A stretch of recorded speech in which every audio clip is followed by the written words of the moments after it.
इस पावन धरा पर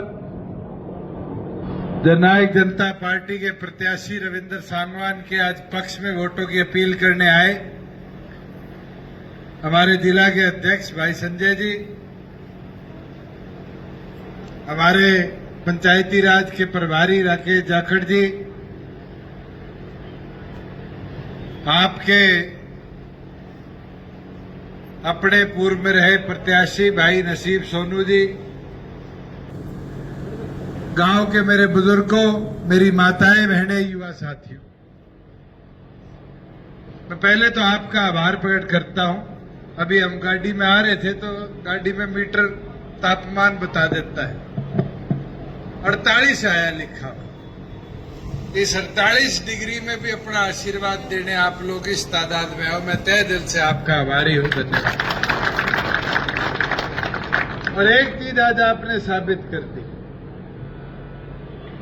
कि रोहतक के इस रण को और मजबूती के साथ आप सब लड़ोगे। अगले 6 दिन मेरा निवेदन है, गांव मतनेल के घर घर जाकर पार्टी का चुनाव चिन्ह चाबी और रविंद्र का पर्चा पहुंचा दो। जैसे नसीब को गांव में से जिताया था पिछली विधानसभा में, उस तरीके से जिता दो। बुजुर्ग युवा साथियों, डॉक्टर अजय सिंह चौटाला जी ने आपके प्यार मान सम्मान को पिछले विधानसभा में जिम्मेवारी दी नहीं दी?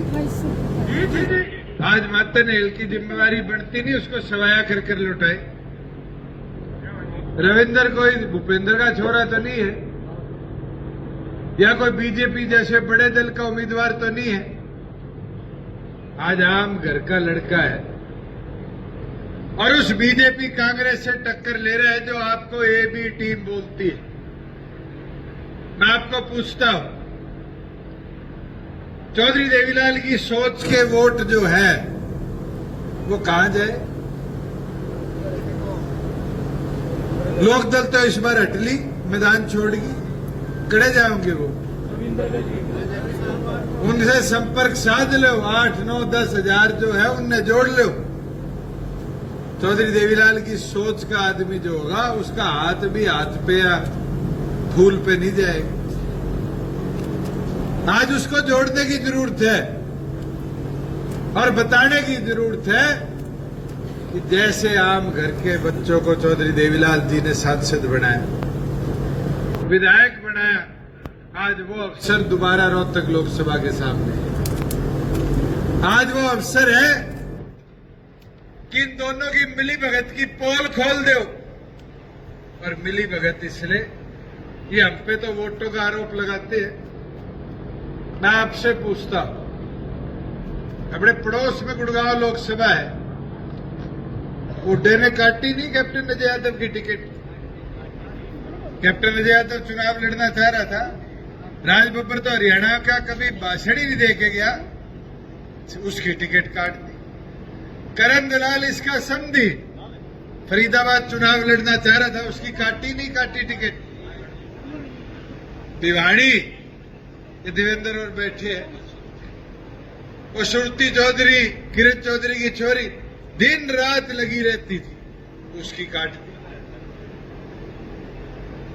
हिसार वो बेचारा वीरेंद्र सिंह वाला छोरा पटका पहन के आया दफ्तर में, खड़के गए हाथ कि राहुल गांधी टिकट तो दे देगा, उसकी कटवा दी। और तो छोड़ो, कुलदीप शर्मा तो इसका दोस्त है, पूरे दिन काले चश्मे लगा के इसकी गाड़ी में रहता है, करनाल से उसका छोरा टिकट मांग रहा था, उसकी काट। आज हमें काटने की बात करता है, कांग्रेस की रांद काटनी है और कांग्रेस ने खत्म करनी है अगर कोई है तो भूपेंद्र हुड्डा है। आज लोगों में जाकर बताने की बात है। आज ये सेटिंग है कि मोदी रोहतक में रैली नहीं करेगा। ये पुत्र मोह में ऐसी सेटिंग है कि भाई वहां बुद्धि राजा लड़ा देंगे, बोधा से उम्मीदवार है, खट्टर जीत जाएगा। पर जनता ये देखती है, समझती है।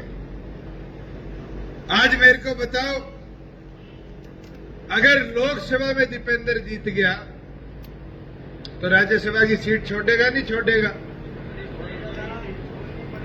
तो कौन जीतेगा उस पे? 40 विधायक है बीजेपी के, उनका नहीं बन जाएगा। ये तो वो है, छोटे बच्चे ने खिलाने खातर टॉफी देके उसके हाथ से मोबाइल छीन लो। सच्चाई है, आईना देखो, इनकी सेटिंग समझो। इस प्रदेश को ईडी सीबीआई के डर में बर्बाद कर गया। चौटाला साहब और अजय सिंह को तो सीबीआई ने जेल में डाल दिया था, बिना पीछे ले दे के मुकदमा बना के। और हुड्डा ने 9.5 साल हो गए, कोई सुई तक चुबाई हो? बताओ। सारी सेटिंग है, मेरी सेटिंग की पोल इस लोकसभा में खुलेगी, मगर उसके लिए आपको मेहनत करनी पड़ेगी, थोड़ा सा करड़ा होके काम करना पड़ेगा। और करड़े होगे और रविंद्र को आशीर्वाद दे दिया, इसके साथ खड़े हो गए, पूरा गांव मातनहेल मंडी सारी डोर टू डोर कर दी, तो छोरा चुनाव नहीं जीत जाएगा। कौन करेगा काम? कोई अपने रूसे हुए है, उनने भी तो आपा बनाओगे। ब्याह का जब कार्ड बांटने लगो, जीजा फूफा ने मनाओ को नहीं मनाओ, छोरी के घर जाओ नहीं मनाना। अब वो कृष्ण पीछे जाके खड़ा हो गया। मैंने पूछा परमजीत कहाँ है?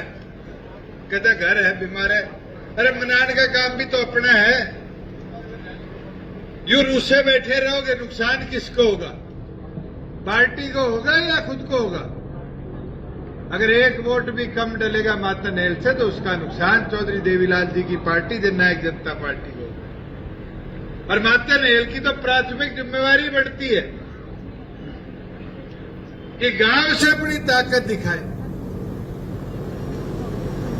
लोग दुष्प्रचार तो मेरे लिए भी करते हैं कि 4.5 साल राज में रह गया। अरे 4.5 साल रह के काम भी तो कराए।